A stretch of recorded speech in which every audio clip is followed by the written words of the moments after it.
Hello, it's me again, Bobby, and the channel name has changed again just to my name because it's easier that way. I looked up the other name I was going to use before I used it, and I couldn't find anything, and then I named the channel that, and then I went back and searched again, and then there were like 3 or 4 other people with the same name, so I just decided to forget about it. So it's me, Bobby, and I am here to talk about a different hobby today. Besides my antique store, I also love houseplants. And I did something kind of stupid. Just before all this stuff was going down, I decided to order a couple houseplants that I've been wanting for a long time, but they were too expensive. And anyway, it was just, I wasn't sure if I'd get them, and I probably shouldn't have spent the money knowing what I know now, but I already did, and I wasn't sure if they're going to cancel the orders, but I guess they mailed them because I got them. So I'm going to be repotting them because I've had them for about a week now, 2 weeks and one week. So I'm sure they've acclimated good enough to my house, and I want to get them in their planters they're going to be in for a while so they can start growing. I kind of plant things maybe a little different than a lot of people, so I kind of wanted to maybe share that with you. I'm going to change the camera angle here in a minute. You won't be able to see my face probably, but I want you to kind of see what I'm going to be doing, and we'll go from there. Okay, here is the first plant that I ordered in the beginning of March. We had a kind of warm spell, unusual for this area. Usually it's snowy and cold. But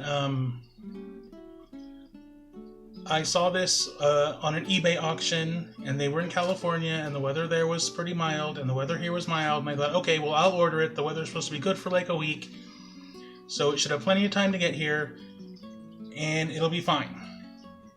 And so I ordered it, and then the next day I went and checked the weather again, and it had totally changed. It was supposed to be in the 20s at night, but they had already shipped it, and so it was like kind of a nail biter. I was a little nervous, but it got here in just a few days, and as you can see, it is not in too bad a shape. There's a leaf there. This is a Rhaphidophora tetrasperma. It's probably one of the tissue culture ones. I'm not positive. I haven't really dug around in the dirt to see if it's from a cutting or not, or to kind of maybe give an idea of whether or not it is a tissue culture. But even if it is, I still like it. I still want one. And this was pretty reasonable. I think it was like $30, which I've seen crazy higher prices for ones the size, plus another $20 to ship it. So I mean, it wasn't like inexpensive, but it wasn't too bad, and I splurged because I really wanted one. It's got a new little leaf coming in there. There were a few of the leaves, like this one, that were damaged during shipping, which is normal. For shipping, they packaged it pretty well. There was very little dirt had escaped the pot, and this little leaf was damaged. But aside from that, it was pretty good. This one was not unfurled yet when I got it. You can see a little bit of damage there from it kind of drying out during shipping a little bit, but all in all, it's pretty good. It is 3 separate, I don't know if you can see it in there, 3 separate plants or vines or starts, however you want to say it, in one single pot. So I was pretty excited, and a miracle of miracles, I got here in good shape.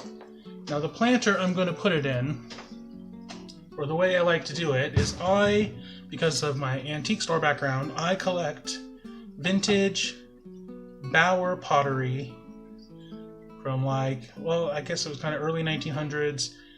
They made that up through the 60s, I think. And the thing about them is, you can see down in there is no drainage. So that can pose a problem for certain plants, but I just love the style of this. These are called swirl pots. If you look on the bottom, there's some sort of serial number tag thing. It's not a price or anything, but it says Bauer Pottery, and the size of this pot, which happens to be a number 7, and it says USA Los Angeles, which is where Bauer is and was made. And this is the olive green color. They came in a whole bunch of different colors. Both of the planters I'm using today for both of the plants I want to repot happen to be this color, but I've got planters in different colors and different styles. This isn't the only style they did, but I just love how elegant this looks. And personally, I wouldn't even buy one of these if it had a drainage hole punched in it for my collection, because I prefer them to be undamaged, even though a lot of people don't technically consider a drainage hole popped in the bottom of these damage. I do. I don't like it. See, there's even an indentation where you can do that. So to mitigate any problems, I use them as cache pots or jardinières.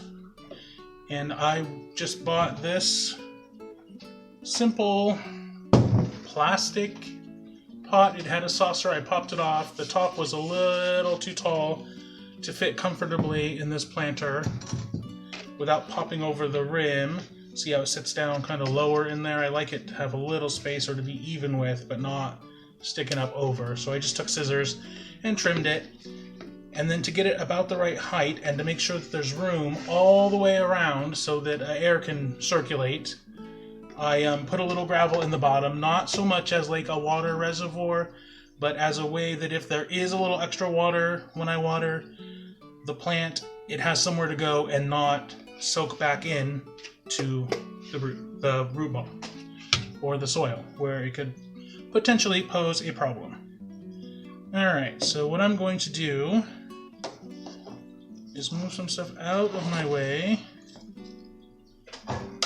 And I have this little pan full of old aquarium gravel, actually. Just plain old gravel, a few marbles, which doesn't really matter.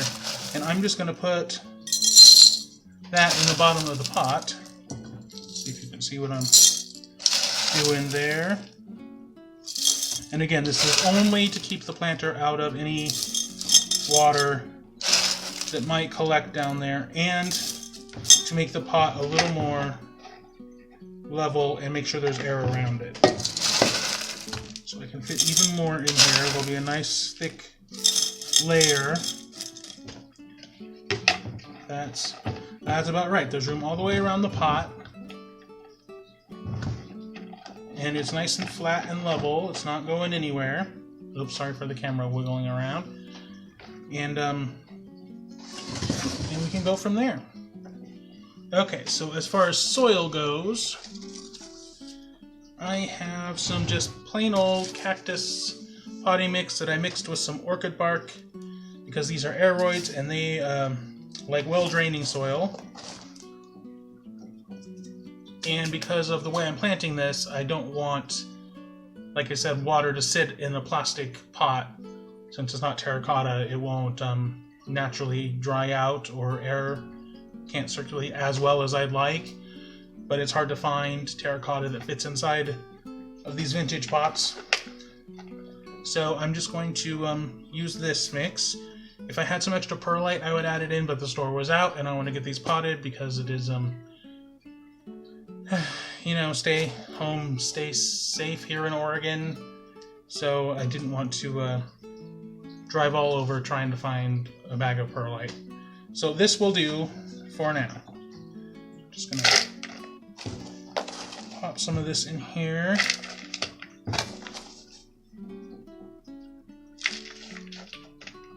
Decent amount in the bottom. Again, I'm not doing this so much to extend or upsize the pot it's in. I just want to get it in a nice pot where it'll live for a while. And do its thing. Okay, I'm not going to tear this apart too much. It's not root bound by any means, but it does seem to have a pretty healthy root system, which is nice. I'm just going to kind of tickle the bottom edge a little bit so these don't grow around themselves in a circle and strangle themselves. And we're going to test that in there. It seems to be about the right. I want a little room so that I can have room for it to grow a little bit into, but I don't want the surface of the soil to be lower than it was in the other pot. That seems about right. And then we will just fill in around it.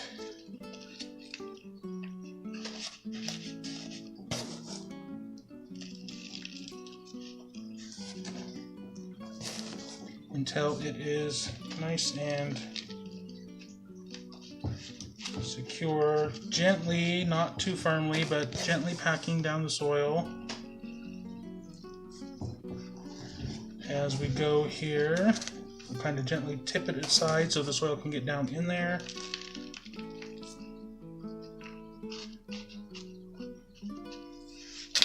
And keep going.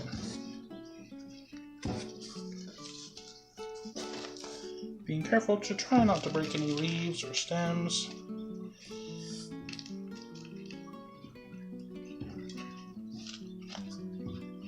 Until it is all the way filled in.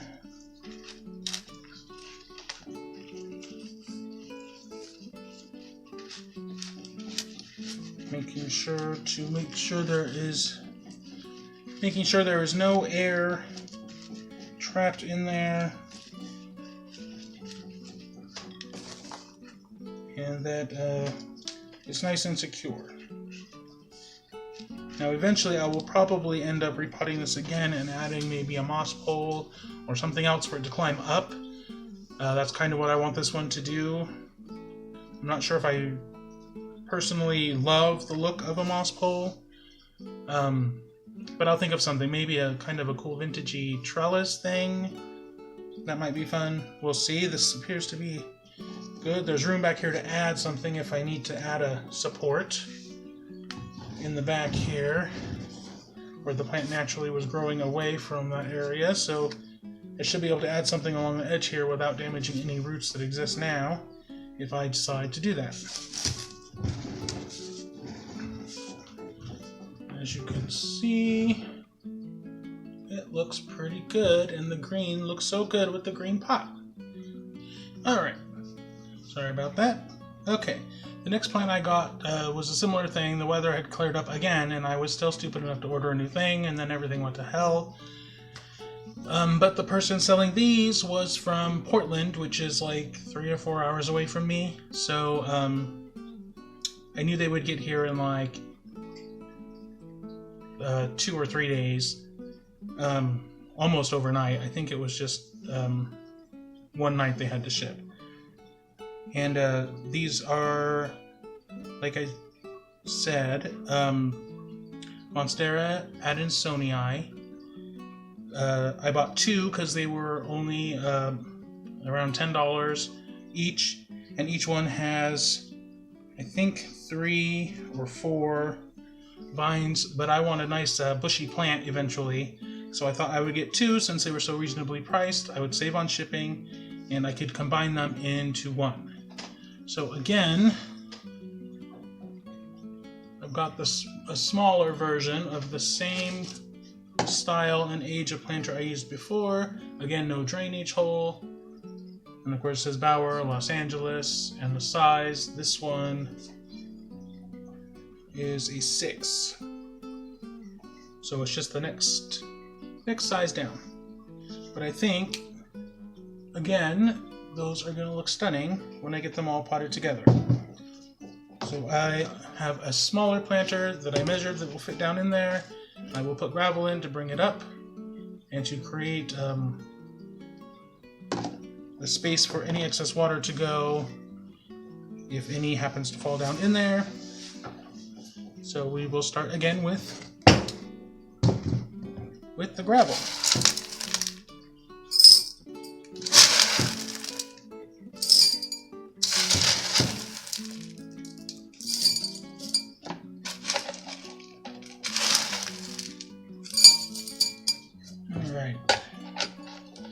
that's probably enough.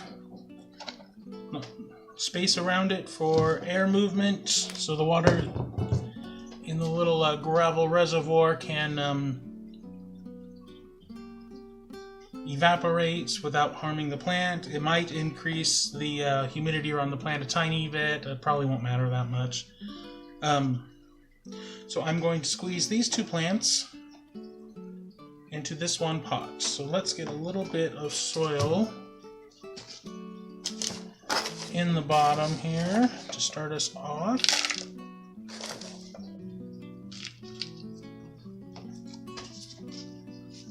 Then we'll take a look at these. We'll gently pull them out. This isn't as established in this medium as the other one was, but you can see the roots are pretty darn healthy. So I will be able to use more of this mix of soil.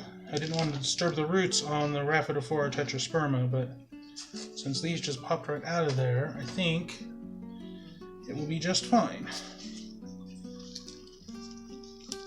Oh yeah.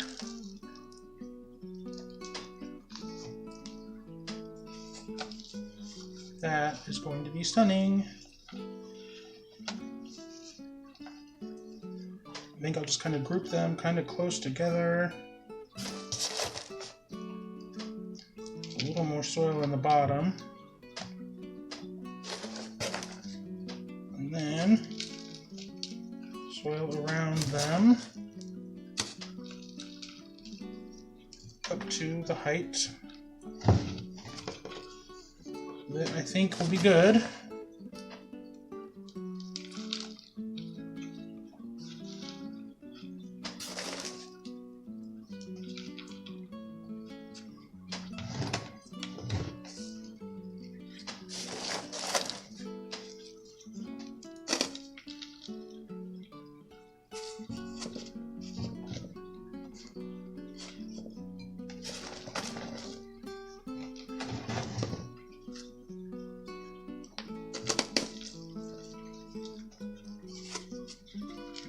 Kind of pull this up so I can kind of tap it down in.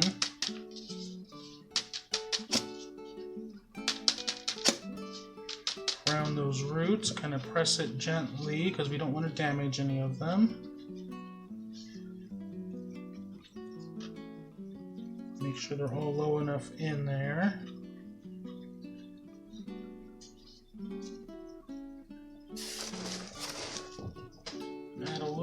Soil if I think I need it.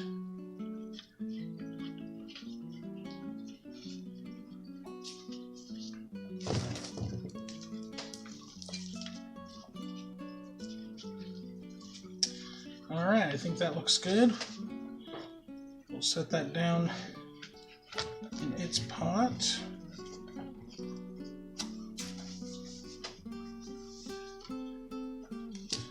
This out of the way. I've made a mess all over the table, but we'll clean that up here later. And there we go.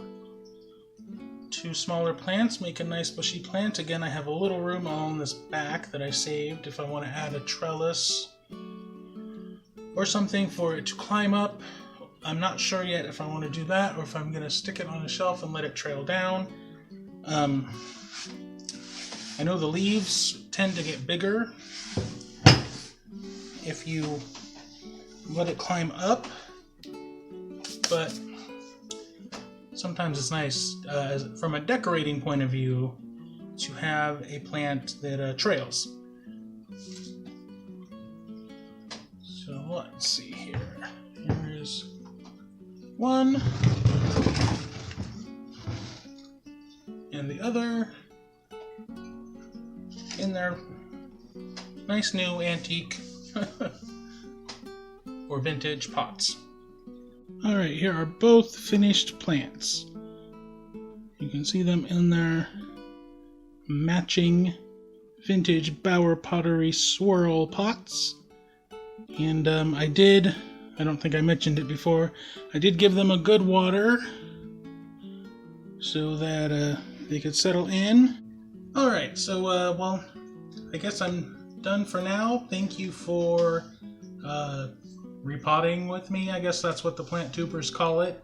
Let me know if there's any other kind of stuff you want to see. I'll just kind of post videos as I feel like it. I don't want to make this too much of a thing, but I guess we'll just see how it goes. You can like the video, I guess that'd be nice. Leave a comment if you want. Subscribe and hit the bell icon. It seems kind of weird to say because I always watch videos, but I've not made a whole lot of them. And I guess I need to come up with an intro and an outro. For now, I'll just say stay home if you can, stay safe, and stay healthy if you can't. And I will see you next time. Bye.